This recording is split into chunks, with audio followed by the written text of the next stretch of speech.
Assalamualaikum. Good afternoon, everyone. അക്കൗണ്ടിങ്ങിൻ്റെ second പാർട്ടിൽ second ബുക്കിൽ നിങ്ങൾക്ക് പഠിക്കാനുള്ളതാണ്. ഫസ്റ്റ് ചാപ്റ്ററാണ് അതിൽ ഷെയർ ക്യാപിറ്റൽ. ഷെയർ ക്യാപിറ്റൽ എന്താണെന്ന് നിങ്ങൾക്ക് ചിലപ്പോൾ അറിയില്ലായിരിക്കാം അല്ലേ? നിങ്ങൾ ആദ്യമായിട്ടായിരിക്കും ഈ ഷെയർ ക്യാപിറ്റൽ എന്ന വേർഡ് കേൾക്കുന്നത്, ആണോ? ചിലരൊക്കെ കേട്ടിട്ടുണ്ടാവും അല്ലേ? ചിലരൊക്കെ ഈ വേർഡുമായിട്ട് ഫെമിലിയർ ആയിരിക്കും. ഷെയർ ക്യാപിറ്റൽ എന്ന് കേട്ടിട്ടില്ലെങ്കിലും ഷെയർ എന്ന് കേട്ടിട്ടുണ്ടാവും നിങ്ങൾ എല്ലാവരും അല്ലേ? ഷെയർ ക്യാപിറ്റൽ എന്നത് പോട്ടെ, വിട്ടുകളയും. ഷെയർ എന്ന വേർഡുമായിട്ട് നിങ്ങൾ എല്ലാവരും ഫെമിലിയർ ആയിരിക്കും അല്ലേ? ആരെങ്കിലുമൊക്കെ പറഞ്ഞ് കേട്ടിട്ടൊക്കെ ഉണ്ടാവും. ഇപ്പോൾ നിങ്ങളുടെ ഉപ്പമാരോ അതുപോലെ തന്നെ നിങ്ങളുടെ റിലേറ്റീവ്സോ ഒക്കെ പറഞ്ഞ് കേട്ടിട്ടുണ്ടാകും. എന്ത്, ഞാനൊരു കമ്പനിയുടെ ഷെയർ എടുത്തിട്ടുണ്ട്, അല്ലെങ്കിൽ ഞാൻ ആ ഒരു ബിസിനസ്സിൻ്റെ അല്ലെങ്കിൽ ആ ഒരു ഹൈപ്പർ മാർക്കറ്റിൻ്റെ ഷെയർ പർച്ചേസ് ചെയ്തിട്ടുണ്ട് എന്നൊക്കെ പറയുന്നത് നിങ്ങൾ കേട്ടിട്ടുണ്ടാകും അല്ലേ? എന്താണെന്ന് നിങ്ങൾക്ക് അറിയില്ലെങ്കിലും കൂടിയിട്ട് നിങ്ങളിങ്ങനെ പറയുന്നത് കേട്ടിട്ടുണ്ടാകും. ഷെയർ എടുക്കുക, ഇത്ര ഷെയർ ഞാൻ എടുത്തിട്ടുണ്ട് അല്ലേ? അപ്പോൾ നമുക്ക് ഈ ചാപ്റ്ററിൽ പഠിക്കാനുള്ളത് ഷെയർ ക്യാപിറ്റലിനെ കുറിച്ചാണ്. അതിനു മുമ്പ് മിസ്സിനൊരു കാര്യം പറയാനുണ്ട്. ഫോംസ് ഓഫ് ഓർഗനൈസേഷൻസ് അല്ലേ? സിബി മാം പറഞ്ഞു തന്നിട്ടുണ്ടാവും എന്താണ് ഫോംസ് ഓഫ് ഓർഗനൈസേഷൻസ് എന്ന്. ബിസിനസ് ഓർഗനൈസേഷനെ നമുക്ക് മൂന്നായിട്ടാണ് തരംതിരിക്കുന്നത്: sole proprietorship, partnership and corporations. Companies വരുന്നത് കോർപ്പറേഷനിലാണ്. സോൾ പ്രൊപ്രൈറ്റർഷിപ്പും പാർട്ട്ണർഷിപ്പും സിബി മാം ഓൾറെഡി പഠിപ്പിച്ചു കഴിഞ്ഞതാണ്.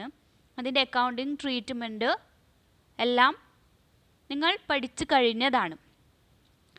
ഇനി നമുക്ക് പഠിക്കാനുള്ള മൂന്നാമത്തെ ഫോം ഓഫ് ഓർഗനൈസേഷനാണ് കോർപ്പറേഷൻസ് ഓർ കമ്പനീസ്.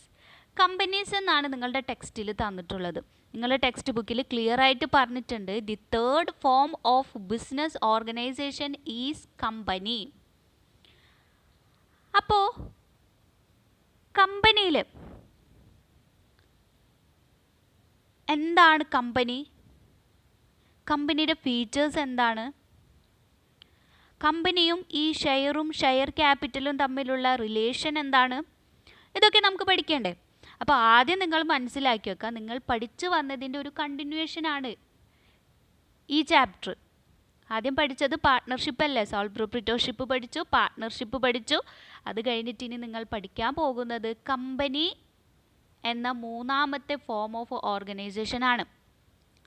ഈ ഫോം ഓഫ് ഓർഗനൈസേഷനിൽ വരുന്നതാണ് ഈ ഷെയർ ക്യാപിറ്റലും ഷെയറും കാര്യങ്ങളൊക്കെ. അപ്പോൾ ആദ്യം തന്നെ നമുക്ക് എന്താണ് കമ്പനി എന്ന് നോക്കാം. Okay, company is N artificial person. Miss അടിയിൽ വരട്ടേക്കണ കണ്ടോ? Companies act 2013. കമ്പനീസ് ആക്ട് 2013 പ്രകാരം പറയുന്നത് കമ്പനി ഒരു ആർട്ടിഫിഷ്യൽ പേഴ്സൺ ആണ്, സെപ്പറേറ്റ് എൻറ്റിറ്റി ആണ്, ലീഗൽ എക്സിസ്റ്റൻസ് ഉണ്ട്. ഇതെല്ലാമാണ് മെയിനായിട്ട് ഒരു കമ്പനി എന്ന് പറയുന്നത്. അപ്പോൾ കമ്പനിയിൽ തൻ്റെ ക്യാപിറ്റൽ കമ്പനി റേസ് ചെയ്യുന്നത്, അതായത് കമ്പനിക്ക് ഇപ്പോൾ ഏതൊരു ബിസിനസ് ഓർഗനൈസേഷനും റൺ ചെയ്യണമെന്നുണ്ടെങ്കിൽ എന്ത് വേണം? ക്യാപിറ്റൽ വേണം അല്ലേ? ക്യാപിറ്റൽ ഇല്ലാതെ ഒന്നും ചെയ്യാൻ പറ്റില്ല. നിങ്ങൾ പാർട്ട്ണർഷിപ്പ് ബിസിനസ്സിലായാലും നിങ്ങൾ എന്താ പഠിച്ചത്? പാർട്ട്ണർഷിപ്പ് ബിസിനസ്സിൽ ആ പാർട്ട്ണർഷിപ്പ് ബിസിനസ്സിൽ വന്നിട്ടുള്ള പാർട്ട്നേഴ്സ് ക്യാപിറ്റൽ കൊണ്ടുവരുന്നു. അവർ മെമ്പേഴ്സ് ഓഫ് ദി ഓർഗനൈസേഷൻ ആണ്. പാർട്ട്ണർഷിപ്പിൽ നിന്ന് കിട്ടുന്നത് എന്താണ്? പ്രോഫിറ്റ് ആണ്. ആ പ്രോഫിറ്റ് പാർട്ട്നേഴ്സ് തമ്മിൽ വീതിച്ചെടുക്കുന്നു. പുതിയൊരു പാർട്ട്ണറെ അഡ്മിറ്റ് ചെയ്യുന്നു, അതുപോലെ തന്നെ ഉള്ള പാർട്ട്നേഴ്സ് റിട്ടയർ ചെയ്തു പോകുന്നു. അങ്ങനെ പല കാര്യങ്ങളും നിങ്ങൾ പഠിച്ചു. അപ്പോൾ പാർട്ട്ണർഷിപ്പ് ബിസിനസ്സിൽ ക്യാപിറ്റൽ റേസ് ചെയ്യുന്നത് പാർട്ട്നേഴ്സ് കൊണ്ടുവരുന്ന മണിയാണ് അല്ലേ? പാർട്ട്നേഴ്സ് ക്യാഷ് കൊണ്ടുവരുന്നു. അങ്ങനെയാണ് പാർട്ട്ണർഷിപ്പ് ബിസിനസ്സിൽ ക്യാപിറ്റൽ ഉണ്ടാകുന്നത്. അതുപോലെ തന്നെ അവർക്ക് അതിൽ നിന്ന് കിട്ടുന്ന പ്രോഫിറ്റ് പാർട്ട്നേഴ്സ് തമ്മിൽ വീതിച്ചെടുക്കുന്നു. ഇവിടെയും അതുപോലെ തന്നെയാണ്. ഏതാണ്ട് കമ്പനി എന്ന് പറയുന്നത് ഒരു ആർട്ടിഫിഷ്യൽ പേഴ്സൺ ആണ്. അതിൻ്റെ ക്യാപിറ്റൽ റേസ് ചെയ്യുന്നത്. പാർട്ട്ണർഷിപ്പ് ബിസിനസ്സിൽ ക്യാപിറ്റൽ പാർട്ട്നേഴ്സാണ് കൊണ്ടുവരുന്നത്. കമ്പനിയിൽ ക്യാപിറ്റൽ കോൺട്രിബ്യൂട്ട് ചെയ്യുന്നത് ലാർജ് നമ്പർ ഓഫ് പേഴ്സൺസ്, അതായത് പബ്ലിക്കാണ് ക്യാപിറ്റൽ റേസ് ചെയ്യാൻ സഹായിക്കുന്നത്. അപ്പോൾ നമ്മൾ അത് പറയുന്നതിന് മുൻപ് കമ്പനിക്ക് ക്യാപിറ്റൽ എങ്ങനെയെല്ലാം റേസ് ചെയ്യാം എന്നുള്ളത് ആദ്യം അറിഞ്ഞിരിക്കണം. പാർട്ട്ണർഷിപ്പ് ബിസിനസ്സിനാണെങ്കിൽ പാർട്ട്നേഴ്സ് കൊണ്ടുവരുന്ന ക്യാപിറ്റൽ മാത്രമേ ആ പാർട്ട്ണർഷിപ്പ് ബിസിനസ്സിൽ ഉപയോഗിക്കാൻ പാടുള്ളൂ. കമ്പനിയെ സംബന്ധിച്ചിടത്തോളം അങ്ങനെയല്ല. കമ്പനി തനിക്ക് ആവശ്യമുള്ള ഫണ്ട് സ്വരൂപിക്കുന്നത് പുറത്തു നിന്നാണ്, പബ്ലിക്കിൻ്റെ കയ്യിൽ നിന്നാണ്. 2 മെത്തേഡിലൂടെയാണ് മെയിനായിട്ട് കമ്പനി ക്യാപിറ്റൽ റേസ് ചെയ്യാറുള്ളത്. ഒന്നാമത്തേത് ഷെയർസ് ഇഷ്യൂ ചെയ്യുക. ഷെയർസ് ഇഷ്യൂ ചെയ്യുന്നുണ്ട്. രണ്ടാമത് ഇവർ ക്യാപിറ്റൽ റേസ് ചെയ്യുന്നത് ഡിബഞ്ചേഴ്സ് ഇഷ്യൂ ചെയ്തിട്ടാണ്. ഈ 2 വേർഡും നിങ്ങൾ ഫസ്റ്റ് ടൈം ആയിരിക്കും കേൾക്കുന്നത്. കമ്പനി ക്യാപിറ്റൽ റേസ് ചെയ്യുന്നത് 2 മെത്തേഡിലൂടെയാണ് മെയിനായിട്ട്. ഒന്നാമത്തേത് ഷെയർസ് ഇഷ്യൂ ചെയ്യുന്നു, രണ്ടാമത്തേത് ഡിബഞ്ചേഴ്സ് ഇഷ്യൂ ചെയ്യുന്നു. ഓക്കെ, അപ്പോൾ ഷെയർസ് ഇഷ്യൂ ചെയ്ത് പബ്ലിക്ക് ആ ഷെയർസ് പർച്ചേസ് ചെയ്യുമ്പോൾ കമ്പനിക്ക് കിട്ടുന്ന ക്യാപിറ്റലിനെയാണ് ഷെയർ ക്യാപിറ്റൽ എന്ന് പറയുന്നത്. എന്താണ് ഷെയർ എന്നും ഷെയർ ക്യാപിറ്റൽ എന്നും ഡീറ്റെയിൽ ആയിട്ട് പഠിക്കാം. ഷെയർ എന്ന് പറഞ്ഞിട്ടുണ്ടെങ്കിൽ ഒരു ഷെയറിന് മൂല്യം തീരുമാനിച്ചിട്ടുണ്ടാകും. ഒരു ഷെയറിന് 100 രൂപ എന്നുള്ളത് ഫിക്സ് ചെയ്തിട്ടുണ്ടാകും. അത് ഡിസ്കൗണ്ടിനാണോ പ്രീമിയത്തിനാണോ എന്നുള്ള കാര്യം കൂടി പറഞ്ഞിട്ടുണ്ടാകും. അതൊക്കെ നമുക്ക് ഡീറ്റെയിൽ ആയിട്ട് പഠിക്കാം. അപ്പോൾ ഒരു ഷെയറിന് 100 രൂപ എന്ന വിധത്തിൽ പബ്ലിക്കിനെ കമ്പനി ഓഫർ ചെയ്യും. അങ്ങനെ ഒരു ഷെയർ ആയിരിക്കില്ല, ലക്ഷക്കണക്കിന് ഷെയർസ് അല്ലെങ്കിൽ 10,000 ഷെയർസ് ആയിരിക്കും ചിലപ്പോൾ കമ്പനി ഇഷ്യൂ ചെയ്യുന്നത്. അങ്ങനെ ഇഷ്യൂ ചെയ്യുന്ന 10,000 ഷെയർസിൽ നിന്ന് പബ്ലിക്കിന് ഇഷ്ടമുള്ളത്ര ഷെയർസ് മേടിക്കാം. ഒരാൾക്ക് 20, 50, 1000 ഷെയർസ് വരെ മേടിക്കാം. അപ്പോൾ ഒരാളിപ്പോൾ എ എന്ന് പറയുന്ന വ്യക്തി 1000 ഷെയർസ് പർച്ചേസ് ചെയ്തിട്ടുണ്ട് എങ്കിൽ എൻ്റെ കമ്പനിയുടെ പേര് XY ലിമിറ്റഡ് എന്നാണെന്ന് വിചാരിക്കാം. XY ലിമിറ്റഡ് എന്ന കമ്പനി ഞാൻ 10,000 ഷെയർസ് പബ്ലിക്കിന് ഓഫർ ചെയ്തിട്ടുണ്ട്, ഇഷ്യൂ ചെയ്തിട്ടുണ്ട്. ആ 10,000 ഷെയർസിൽ ഒരാൾ എ എന്ന് പറയുന്ന വ്യക്തി മേടിക്കുന്നത് 1000 ഷെയർസ് ആണെങ്കിൽ ഒരു ഷെയറിന് 100 രൂപയാണെങ്കിൽ 1000 × 100 അദ്ദേഹത്തിൻ്റെ കയ്യിൽ നിന്ന് 1,00,000 രൂപ കിട്ടിയില്ലേ? അങ്ങനെ ഈ 10,000 ഷെയർസ് പല വ്യക്തികളായിട്ട് പർച്ചേസ് ചെയ്യും. ഇതിനെയെല്ലാം മൊത്തത്തിൽ കമ്പനിക്ക് കിട്ടുന്ന എമൗണ്ടിനെയാണ് നമ്മൾ ഷെയർ ക്യാപിറ്റൽ എന്ന് പറയുന്നത്. ഷെയർ ഇഷ്യൂ ചെയ്തിട്ട് കമ്പനിക്ക് കിട്ടുന്ന ക്യാപിറ്റലാണ് ഷെയർ ക്യാപിറ്റൽ. ഇനിയൊരു പ്രത്യേകത കൂടി ഉണ്ട്. ഷെയർ ക്യാപിറ്റലുമേൽ ഈ ഷെയർ ഹോൾഡേഴ്സിന് ഷെയർ ക്യാപിറ്റൽ പർച്ചേസ് ചെയ്യുന്നത് ആരാണോ അവരെയാണ് നമ്മൾ ഷെയർ ഹോൾഡേഴ്സ് എന്ന് പറയുന്നത്. എങ്ങനെ? ഞാൻ XY ലിമിറ്റഡ് എന്ന കമ്പനി ഞാൻ 10,000 ഷെയർസ് പബ്ലിക്കിന് ഇഷ്യൂ ചെയ്തു. ഇഷ്ടമുള്ളവർക്കൊക്കെ പർച്ചേസ് ചെയ്യാം അല്ലേ? നിങ്ങളിൽ ഓരോരുത്തർക്കും പർച്ചേസ് ചെയ്യാം. ഇർഫാനക്ക് പർച്ചേസ് ചെയ്യാം, ഹനാന് പർച്ചേസ് ചെയ്യാം, സഫാനക്ക് പർച്ചേസ് ചെയ്യാം, നാഷിദക്ക് പർച്ചേസ് ചെയ്യാം. അങ്ങനെ നിങ്ങൾക്ക് ഇഷ്ടമുള്ള അത്ര നമ്പർ ഓഫ് ഷെയർസ് നിങ്ങൾക്ക് പർച്ചേസ് ചെയ്യാം. നിങ്ങളൊക്കെ ആരാണ്? പർച്ചേസ് ചെയ്ത് കഴിഞ്ഞിട്ടുണ്ടെങ്കിൽ നിങ്ങളൊക്കെ ഷെയർ ഹോൾഡേഴ്സാണ്, കമ്പനിയുടെ ഷെയർ ഹോൾഡേഴ്സാണ്. മാത്രവുമല്ല നിങ്ങൾ ഓണേഴ്സ് ഓഫ് ദി കമ്പനിയാണ്. അങ്ങനെ ഷെയർ പർച്ചേസ് ചെയ്തിട്ടുണ്ടെങ്കിൽ നിങ്ങൾ കമ്പനിയുടെ ഉടമസ്ഥത കൂടി നിങ്ങൾക്ക് ഉണ്ടാകും. നിങ്ങളൊക്കെ കൊണ്ടുവരുന്ന ക്യാപിറ്റലിനെയാണ് ഷെയർ ക്യാപിറ്റൽ എന്ന് പറയുന്നത്. നിങ്ങളുടെ എല്ലാവരെയും കൂടി കോൺട്രിബ്യൂഷനെയാണ് ഷെയർ ക്യാപിറ്റൽ എന്ന് പറയുന്നത്. ഇനി ഈ ഷെയറുമേൽ നമ്മൾ കൊടുക്കുന്ന ഒരു പ്രോഫിറ്റിനെയാണ് ഡിവിഡൻഡ് എന്ന് പറയുന്നത്. മറ്റൊടുത്ത് എന്തായിരുന്നു? പാർട്ട്ണർഷിപ്പിൽ ക്യാപിറ്റൽ കൊണ്ടുവന്ന് അതുമേൽ നമ്മൾ പ്രോഫിറ്റ് ഡിവൈഡ് ചെയ്ത് കൊടുത്തു. ഇവിടെ ആ പ്രോഫിറ്റ് ഷെയർ ഹോൾഡേഴ്സിന് കൊടുക്കുന്ന പ്രോഫിറ്റിനെ പറയുന്ന പേരാണ് എന്ത്? ഡിവിഡൻഡ്. ഓക്കെ, അപ്പോൾ share capital is a owned capital, ഓണേഴ്സിൻ്റെ ക്യാപിറ്റലാണ്. രണ്ടാമത്തെ മെത്തേഡ് മിസ് പറഞ്ഞത് എങ്ങനെയാണ്? കമ്പനിക്ക് ക്യാപിറ്റൽ റേസ് ചെയ്യാൻ പറ്റുന്ന മറ്റൊരു മെത്തേഡാണ് ഡിബഞ്ചേഴ്സ് ഇഷ്യൂ ചെയ്യാമെന്ന് പറഞ്ഞു. ഡിബഞ്ചേഴ്സിനെ കുറിച്ച് നിങ്ങൾക്ക് ഡീറ്റെയിൽ ആയിട്ട് പഠിക്കാം. ഡിബഞ്ചേഴ്സ് ഒരു ബോറോവ്ഡ് ക്യാപിറ്റലാണ്, അത്ര നിങ്ങൾ മനസ്സിലാക്കി വെക്കാം. അത് നമുക്ക് ഡീറ്റെയിൽ ആയിട്ട് പഠിക്കാം. ബോറോവ്ഡ് ക്യാപിറ്റൽ എന്ന് പറഞ്ഞാൽ എന്താ? കടത്തിന് മേടിക്കുന്നത്. ഓൺഡ് ക്യാപിറ്റലാണ് ഷെയർസ് എന്ന് പറയുന്നത്. ഷെയർ ക്യാപിറ്റൽ ഓൺഡ് ക്യാപിറ്റൽ ആണെന്ന് പറഞ്ഞാൽ എന്താ? നമ്മളുടെ സ്വന്തം ക്യാപിറ്റലാണ് ഷെയർ ക്യാപിറ്റൽ. മറ്റേത് ഡിബഞ്ചർ ബോറോവ്ഡ് ക്യാപിറ്റലാണ്, നമ്മൾ കടത്തിന് മേടിക്കുന്ന എമൗണ്ട് ആണ്. അത് നമ്മൾ ഒരു നിശ്ചിത ദിവസം അല്ലെങ്കിൽ നിശ്ചിത കാലയളവ് കഴിഞ്ഞിട്ടുണ്ടെങ്കിൽ തിരിച്ച് പബ്ലിക്കിന് തന്നെ കൊടുക്കണം. നമ്മളിപ്പോൾ ഒരു ലോണൊക്കെ എടുക്കില്ലേ, അതുപോലെയാണ്. ലോണ് ബാങ്കിൽ നിന്ന് എടുത്തിട്ട് അതിന് ഇൻട്രസ്റ്റ് കൊടുക്കണം. അതുപോലെ തന്നെ ഒരു നിശ്ചിത സമയം കഴിയുമ്പോൾ പ്രിൻസിപ്പൽ എമൗണ്ട് നമ്മൾ പേ ചെയ്യണം. അതുപോലെ തന്നെയാണ് ഡിബഞ്ചറിൻ്റെ കേസും വരുന്നത്. അപ്പോൾ ഡിബഞ്ചർ കടത്തിന് മേടിക്കുന്നതാണ്, ബോറോവ്ഡ് ക്യാപിറ്റലാണ്. കമ്പനി, നമ്മൾ ഈ ചാപ്റ്ററിൽ പഠിക്കുന്നത് കമ്പനിയുടെ ഷെയർ ക്യാപിറ്റലിനെ കുറിച്ചാണ്. ഷെയർ ക്യാപിറ്റൽ എന്ന് പറഞ്ഞിട്ടുണ്ടെങ്കിൽ ഓൺഡ് ക്യാപിറ്റലാണ്. ഓക്കെ, കമ്പനിയുടെ ഫീച്ചേഴ്സ് എന്തെല്ലാമാണെന്ന് നമുക്കൊന്ന് ജസ്റ്റ് നോക്കി നോക്കാം. Company first feature is body corporate. അതായത് കമ്പനി ഫോം ചെയ്തിരിക്കുന്നത് കമ്പനീസ് ആക്ട് പ്രകാരമാണ്. ഇപ്പോൾ നിലവിലുള്ള കമ്പനീസ് ആക്ട് 2013 ആണ്. മുമ്പ് കുറേ അമെൻഡ്മെൻറ്റ്സ് കൊണ്ടുവന്നിട്ടുണ്ട്. ഇപ്പോൾ ലാസ്റ്റായിട്ട് കൊണ്ടുവന്ന അമെൻഡ്മെൻ്റ് ആണ് കമ്പനീസ് ആക്ട് 2013. അതിൽ ഒരുപാട് റൂൾസ് ആൻഡ് റെഗുലേഷൻസ് പറയുന്നുണ്ട്. കമ്പനി ഇങ്ങനെയായിരിക്കണം, കമ്പനി ഇന്നത് ചെയ്യാൻ പാടുള്ളൂ, കമ്പനി ഇന്നത് ചെയ്യാൻ പാടില്ല, കമ്പനിയുടെ ഡിവിഡൻഡ് ഇങ്ങനെ ഡിവൈഡ് ചെയ്ത് കൊടുക്കണം ഷെയർ ഹോൾഡേഴ്സിന്. എല്ലാ കാര്യങ്ങളും, articles of association, memorandum, accounting treatment four companies, എല്ലാ കാര്യങ്ങളും ഈ കമ്പനീസ് ആക്ട് 2013 പറഞ്ഞിട്ടുണ്ടാകും. അപ്പോൾ ഈ ആക്ട് പ്രകാരമാണ് എല്ലാ കമ്പനീസും ഫോം ചെയ്യുന്നത്. അതുകൊണ്ട് തന്നെ അതിനെ പറയുന്നത് എന്നാണ്? It is A body corporate.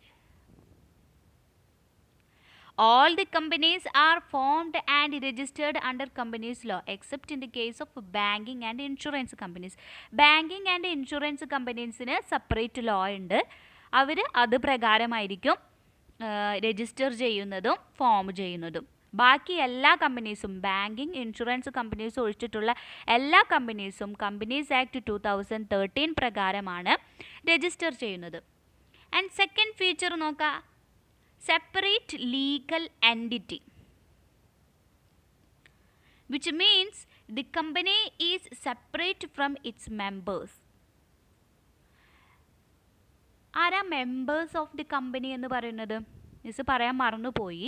Share holders of the company R the members of the company.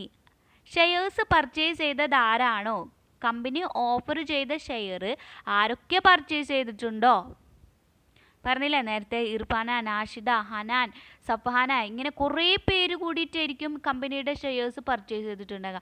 ഇവർ ഓരോരുത്തരും ഷെയർ ഹോൾഡേഴ്സ് ആണ്, മാത്രമല്ല കമ്പനിയുടെ മെമ്പേഴ്സ് ആണ്. Members of the company. Partnership ആലോചിച്ച് നോക്കിയാൽ നിങ്ങൾ, പാർട്ട്ണർഷിപ്പിൽ partners are the members of the company എന്ന് പഠിച്ചു.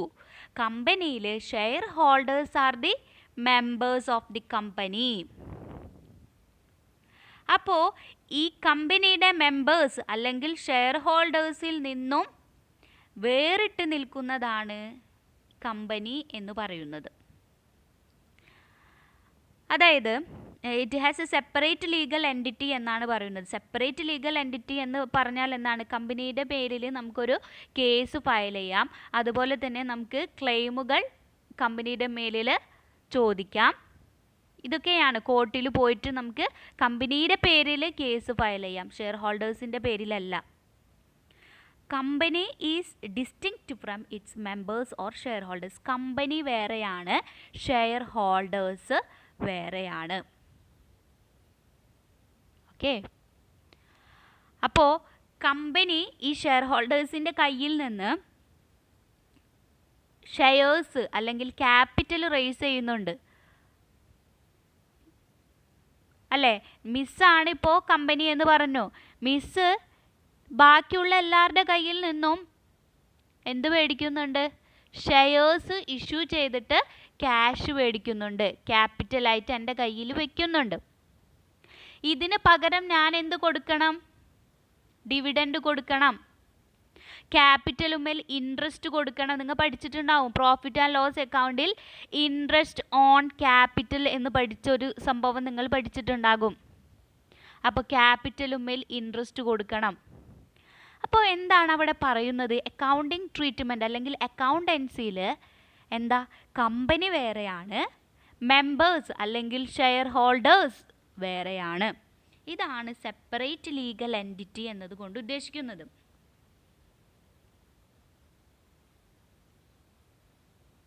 It can enter into contracts and even open a bank account in its own name.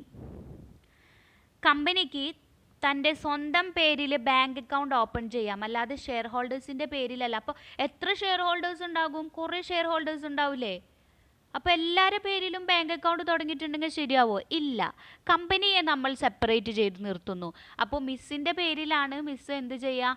Bank account തുടങ്ങുക. ഞാനല്ലേ കമ്പനി. അപ്പോൾ XY ലിമിറ്റഡ് എന്ന എൻ്റെ കമ്പനിയുടെ പേരിൽ എനിക്ക് ബാങ്കിൽ പോയിട്ടൊരു അക്കൗണ്ട് തുടങ്ങാം. അതുപോലെ തന്നെ എന്താ പറഞ്ഞത്? It can enter into contracts, കോൺട്രാക്റ്റുകളിൽ എൻ്റർ ചെയ്യാം, മറ്റുള്ളവരുമായിട്ട് കോൺട്രാക്റ്റിൽ ഏർപ്പെടാം. തൻ്റെ ഡെപ്റ്റേഴ്സായിട്ട്, ക്രെഡിറ്റേഴ്സായിട്ട്, മറ്റ് സപ്ലയേഴ്സ്, പബ്ലിക്കായിട്ട് എന്ത് ചെയ്യാം? കോൺട്രാക്റ്റിൽ ഏർപ്പെടാം. അല്ലാതെ ഷെയർ ഹോൾഡേഴ്സിനെ ആ കോൺട്രാക്റ്റിലേക്ക് വലിച്ചിഴച്ച് കൊണ്ടുവരരുത്. ക്ലിയർ അല്ലേ? അപ്പോൾ കമ്പനിയുടെ പേരിൽ നമുക്ക് കേസ് ഫയൽ ചെയ്യാം, ക്ലെയിം ചെയ്യാം. കാരണം അത് ഷെയർ ഹോൾഡേഴ്സ് അല്ലെങ്കിൽ മെമ്പേഴ്സിൽ നിന്ന് സെപ്പറേറ്റ് ആണ്. And then next is limited liability. The liability of the members of the company is limited to the extent of unpaid amount of the shares held by them. അതായത് limited liability എന്ന് പറഞ്ഞാൽ എന്താണ്? Liability is limited, it has a limit. ബാധ്യതയ്ക്ക് ഒരു limit ഉണ്ട്. Share holders എത്ര amount ആണോ കൊണ്ടുവന്നത്, എത്ര ഷെയർസ് അവർ പർച്ചേസ് ചെയ്തിട്ടുണ്ടോ, അതിന് എത്ര എമൗണ്ട് അവർ കമ്പനിയിലേക്ക് കോൺട്രിബ്യൂട്ട് ചെയ്തിട്ടുണ്ട്, അത്ര എമൗണ്ടിന് മാത്രം ബാധ്യതയെ ആർക്കുണ്ടാവുള്ളൂ? ഈ ഷെയർ ഹോൾഡേഴ്സിന് ഉണ്ടാവുള്ളൂ. കമ്പനിക്ക് ധാരാളം ലയബിലിറ്റീസ് ഉണ്ടാവും അല്ലേ? നിങ്ങളൊരു ബാലൻസ് ഷീറ്റ് എടുത്ത് നോക്കിയിട്ടുണ്ടെങ്കിൽ, അതിൻ്റെ ലയബിലിറ്റി സൈഡ് എടുത്ത് നോക്കിയിട്ടുണ്ടെങ്കിൽ കാണാം, കമ്പനി ചിലപ്പോൾ കമ്പനിക്ക് സ്വന്തമായിട്ട് ബാങ്ക് അക്കൗണ്ട് ഉണ്ടെന്ന് പറഞ്ഞു ബാങ്കിൽ നിന്ന് ലോൺ എടുത്തിട്ടുണ്ടാകും, മറ്റുള്ളവരുടെ കയ്യിൽ നിന്ന് കടത്തിന് പൈസ മേടിച്ചിട്ടുണ്ടാകും, ക്രെഡിറ്റേഴ്സ് ഉണ്ടാകും. അങ്ങനെ പല ലയബിലിറ്റീസും കമ്പനിക്ക് ഉണ്ടാകും. ഈ ലയബിലിറ്റീസ് ഒക്കെ ഷെയർ ഹോൾഡേഴ്സിൻ്റെയും കൂടി ലയബിലിറ്റീസ് ആണ്. Because the shareholders are the owners of the company. അപ്പോൾ ഷെയർ ഹോൾഡേഴ്സിൻ്റെ ലയബിലിറ്റി എത്രത്തോളമാണ്? ടു വിച്ച് എക്സ്റ്റെൻറ്റ്, എത്രത്തോളമാണ് ആ ലയബിലിറ്റി പോകുന്നത് എന്നാണ് പറയുന്നത്. ഷെയർ ഹോൾഡേഴ്സ് എത്ര രൂപ കമ്പനിയിലേക്ക് കൊണ്ടുവന്നിട്ടുണ്ടോ അത്ര രൂപയ്ക്കുള്ള ലയബിലിറ്റിയെ കമ്പനിയിൽ ഉണ്ടാവുകയുള്ളൂ. ക്ലിയർ അല്ലേ? ഇപ്പോൾ നാഷിദ കൊണ്ടുവന്നിരിക്കുന്നത് 1000 ഷെയർസാണ് നാഷിദ പർച്ചേസ് ചെയ്തിരിക്കുന്നത്. 100 രൂപയാണ് ഒരു ഷെയറിൻ്റെ വില. 1000 ഷെയർസ് അങ്ങനത്തെ പർച്ചേസ് ചെയ്തിട്ടുണ്ട്. അപ്പോൾ 1000 ഷെയർസിന് 100 രൂപ വെച്ചിട്ട് 1 ലക്ഷം രൂപ നാഷിദ കൊണ്ടുവന്നിട്ടുണ്ട്. അങ്ങനെ 1 ലക്ഷം രൂപയ്ക്കുള്ള ലയബിലിറ്റി മാത്രമേ നാഷിദക്ക് കമ്പനിയോട് ഉണ്ടാവുകയുള്ളൂ അല്ലേ? കമ്പനിക്ക് ഇപ്പോൾ ലയബിലിറ്റീസ് പേ ചെയ്യാൻ പറ്റാത്ത സമയത്ത് ഇപ്പോൾ ലയബിലിറ്റി, ടോട്ടൽ ലയബിലിറ്റി 10 ലക്ഷം ഉണ്ട് എങ്കിൽ നാഷിദയുടെ ലയബിലിറ്റി കമ്പനിയിൽ എത്രയായിരിക്കും? 1 ലക്ഷത്തിനുള്ളത്. അപ്പോൾ 10 ലക്ഷത്തിൽ 1 ലക്ഷം ആരുടെ ലയബിലിറ്റിയാണ്? നാഷിദയുടെ ലയബിലിറ്റിയാണ്. ക്ലിയർ അല്ലേ? Next one, perpetual succession. That means it is an artificial person created by law, continues to exist irrespective of the change in its membership. ആര് വേണമെങ്കിലും വന്ന് പൊക്കോട്ടെ കമ്പനിയിൽ, അതൊന്നും പ്രശ്നമല്ല. കമ്പനി കുറേ നാളത്തേക്ക് ഇങ്ങനെ തന്നെ എക്സിസ്റ്റ് ചെയ്യും. കമ്പനിക്ക് ടെർമിനേറ്റ് ചെയ്യാൻ സാധിക്കുന്നത് അല്ലെങ്കിൽ വൈൻഡപ്പ് ചെയ്യാൻ സാധിക്കുന്നത് ലോ പ്രകാരം മാത്രമാണ്. കമ്പനീസ് ആക്ട് 2013 പറഞ്ഞിട്ടുള്ള പ്രകാരം മാത്രമേ കമ്പനിക്ക് വൈൻഡപ്പ് ചെയ്യാൻ സാധിക്കുള്ളൂ. അല്ലാതെ ഒരു മെമ്പർ ഇപ്പോൾ ഒരു ഷെയർ പർച്ചേസ് ചെയ്തവരല്ലേ നമ്മൾ ഷെയർ ഹോൾഡേഴ്സ് അല്ലെങ്കിൽ മെമ്പേഴ്സ് എന്ന് പറയുന്നത്. ഒരു മെമ്പർ മരിച്ചുപോയി, അല്ലെങ്കിൽ ഇൻസോൾവൻ്റ് ആയി, അതുപോലെ അതല്ലെങ്കിൽ റിട്ടയർ ആയിപ്പോയി, പുതിയൊരു ഷെയർ ഹോൾഡർ, പുതിയൊരു മെമ്പർ വന്നു, ഇതൊന്നും തന്നെ കമ്പനിയെ ബാധിക്കില്ല, കമ്പനിയുടെ എക്സിസ്റ്റൻസിനെ ബാധിക്കില്ല. പാർട്ട്ണർഷിപ്പിൽ നിങ്ങൾ നേരെ തലതിരിച്ചല്ലേ പഠിച്ചത്. ആരെങ്കിലും ഒരു പാർട്ട്ണർ പോകണമെങ്കിൽ മറ്റ് പാർട്ട്നേഴ്സിൻ്റെ സമ്മതം വേണം, അതുപോലെ തന്നെ റേഷ്യോ കാണണം, അങ്ങനെയുള്ള കാര്യങ്ങൾ. ഒരാൾ റിട്ടയർ ചെയ്യുന്നു അല്ലെങ്കിൽ പുതിയൊരു പാർട്ട്ണറെ അഡ്മിറ്റ് ചെയ്യുന്നു, അപ്പോൾ ഒക്കെ മൊത്തം തിരിഞ്ഞു മറിഞ്ഞു വരും. കമ്പനിക്ക് അതൊന്നും ബാധകമല്ല, കാരണം കമ്പനി മെമ്പേഴ്സിൽ നിന്നും സെപ്പറേറ്റ് ആണ്. അതുകൊണ്ട് തന്നെ പെർപ്പച്വൽ സക്സഷൻ എന്ന് പറയുന്ന ആ ഫീച്ചർ ആ സെപ്പറേറ്റ് ലീഗൽ എൻറ്റിറ്റി എന്നതിലേക്കാണ് നയിക്കുന്നത്. പെർപ്പച്വൽ സക്സഷൻ എന്ന് പറഞ്ഞിട്ടുണ്ടെങ്കിൽ it continues to exist irrespective of the changes in the membership. ആര് വേണമെങ്കിലും വന്നു പൊക്കോട്ടെ, അതൊന്നും കമ്പനിയെ ബാധിക്കില്ല, ദീർഘകാലത്തേക്ക് കമ്പനി നിലനിൽക്കും. And the next feature is common seal. കമ്പനിക്ക് സ്വന്തമായിട്ടുള്ള ഒരു സീലുണ്ട്. കമ്പനി ഒരു ആർട്ടിഫിഷ്യൽ പേഴ്സൺ ആണ്, അല്ലേ? നമ്മൾ ആർട്ടിഫിഷ്യലി ഉണ്ടാക്കിയിട്ടുള്ള ഒരു വ്യക്തിയാണ് കമ്പനി. കമ്പനി ഒരു സെപ്പറേറ്റ് വ്യക്തിയാണ്. കമ്പനിക്ക് ബാങ്കിൽ സെപ്പറേറ്റ് അക്കൗണ്ട് തുടങ്ങാമെന്ന് പറഞ്ഞില്ലേ മിസ്? കോൺട്രാക്റ്റിൽ സെപ്പറേറ്റ് ഏർപ്പെടാമെന്ന് പറഞ്ഞില്ലേ? അതുപോലെ തന്നെയാണ് കമ്പനിക്ക് ഒരു കോമൺ സീൽ ഉണ്ടായിരിക്കും. ഇപ്പോൾ നമ്മളൊരു കോളേജിൻ്റെ ഇൻസ്റ്റിറ്റ്യൂഷൻ അല്ലെങ്കിൽ ഒരു സ്കൂളിൽ പോയിട്ടുണ്ടെങ്കിൽ അവർക്ക് അവരുടേതായിട്ടുള്ള സീൽ ഉണ്ടായിരിക്കും, അല്ലേ? ആ കോളേജിൻ്റെ പേര് എഴുതിയിട്ടുള്ളത്, അതിൻ്റെ ലോഗോ ഉള്ള ഒരു സീൽ ഉണ്ടായിരിക്കും. അതുപോലെ തന്നെയാണ് കമ്പനിക്കും കമ്പനിയുടെ പേര് എഴുതി ലോഗോ ഒക്കെ എഴുതിയിട്ടുള്ള ഒരു സെപ്പറേറ്റ് സീല്, കോമൺ സീല് കമ്പനിക്ക് ഉണ്ടായിരിക്കും. It cannot sign its name by itself. അതിന് സ്വന്തമായിട്ട് പേരെഴുതി ഒപ്പിടാൻ പറ്റില്ലല്ലോ, because it is an artificial person. അതുകൊണ്ട് തന്നെ അതിന് കോമൺ സീലാണ് ഉള്ളത്.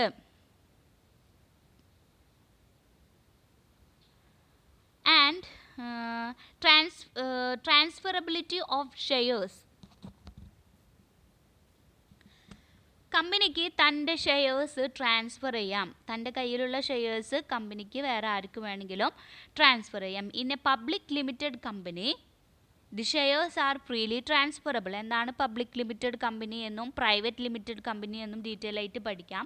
പബ്ലിക് ലിമിറ്റഡ് കമ്പനിയിൽ ഷെയർസ് ഈസിലി ട്രാൻസ്ഫർ ചെയ്യാം, അങ്ങോട്ടും ഇങ്ങോട്ടും കൈമാറ്റം ചെയ്യാം. അതിന് മെമ്പേഴ്സിൻ്റെ കൺസെൻറ്റ് ആവശ്യമില്ല, അവരുടെ പെർമിഷൻ ആവശ്യമില്ല. Okay, but the articles of the company can prescribe the manner in which the transfer of shares will be made. എങ്ങനെ ഈ ഷെയർസ് ട്രാൻസ്ഫർ ചെയ്യണം എന്നുള്ളതിനെ കുറിച്ച് ആർട്ടിക്കിൾസ് ഓഫ് അസോസിയേഷനിൽ പറഞ്ഞിട്ടുണ്ടാവും. ആർട്ടിക്കിൾസ് ഓഫ് അസോസിയേഷൻ എന്താ?